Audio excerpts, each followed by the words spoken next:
Alright guys, we're back for another Bitcoin technical analysis, and I'm your host. And basically, I was talking about how in the previous video, you can check, that we talked about how this pattern here could easily be a bear flag and we could dump. So what I'm seeing here is for the daily time frame, there is still we haven't actually started seeing the dump yet, or the preparation of the dump. But you see, we're pumping, but the price is not moving at all. In fact, we're just hovering within this, little, I guess, support region. So I noticed that 4-hour time frame is getting overbought. We noticed, if you see in the stochastic RSI here, that when we had the dump, we held support. We tried to go back and pump it back, and we were met with resistance, right? But we're still kind of in this flag here. It's still playing out as we were predicting. Now, the 1 hour, this is where it's a little tricky. We have to redraw this in a way. This is a symmetric triangle, and it usually breaks out. And we are heading down with these Stokes, right?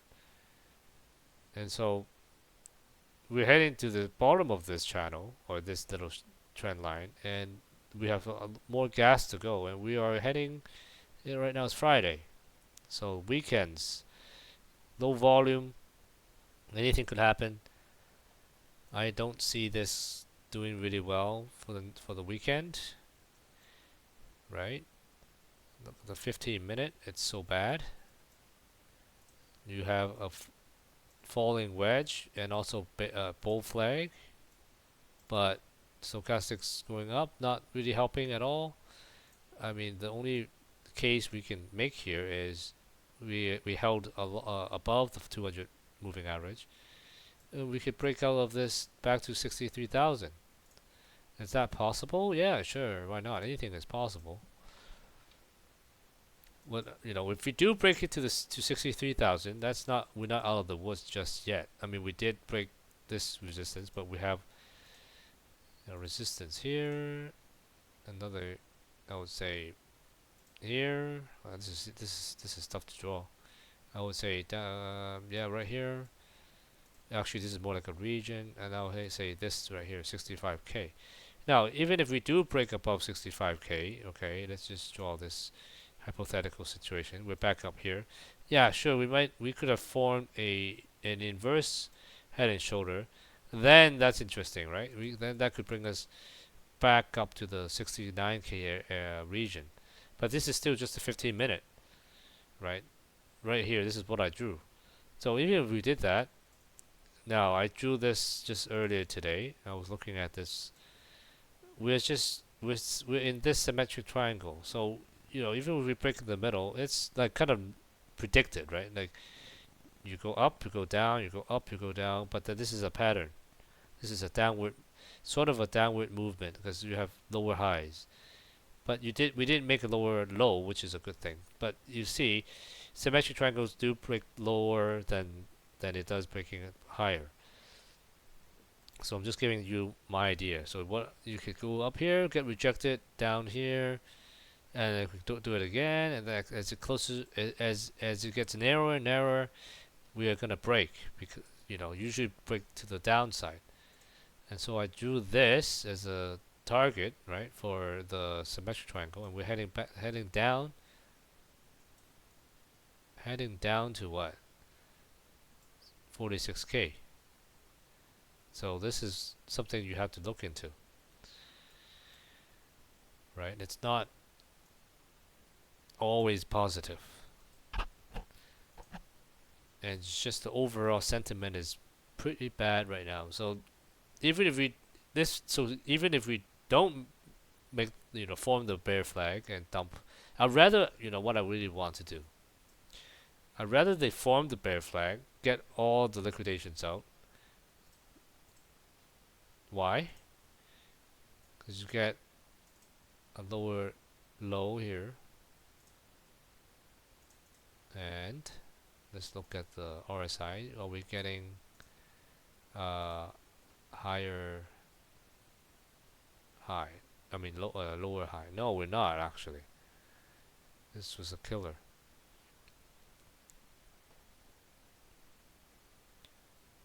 We don't. Well, let's look at the higher time frame.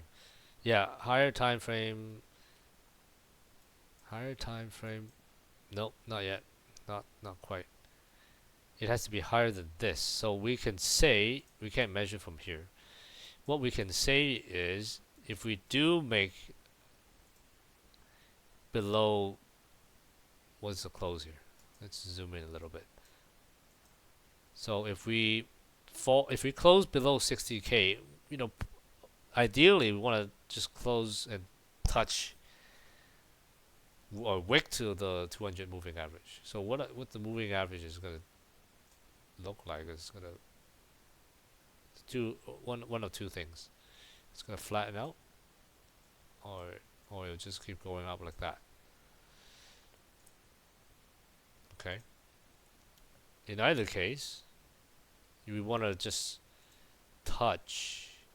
We want the price to come down, close here, if it's up here or down here, and then just close above, wick down here. You get a lower low, and you get a higher high for the stochastic, or I mean the RSI. Then we have a strong bullish divergence, and that, first of all, you break out of this symmetric triangle early. You have strong divergence, right? And another thing you can kind of say is we have a bull flag right here. Sort of, not really, but right, you can kind of draw it like this. Yeah, not really. Or we could kind of do it like this. So let's get this out of the way. I'm just forcing this issue here. Okay, we'll just redraw everything later on. So I'm saying if we close somewhere around here, and then we can kind of draw this like this, right? And then we look at a weekly time frame. This is like a sort of, right, like a falling wedge bull flag kind of thing, and then we can make our way back up. So this is what I would want to see happening, but it's not necessarily the case. It really depends on the smaller time frame. So I'm giving some predictions here. Okay, so let me guys know what you guys think. I know this is not an easy time to trade, but make sure you have good risk management and don't burn yourself out. Make sure you like and subscribe if you like this video, and turn on the notification bell, and I'll see you guys in the next video.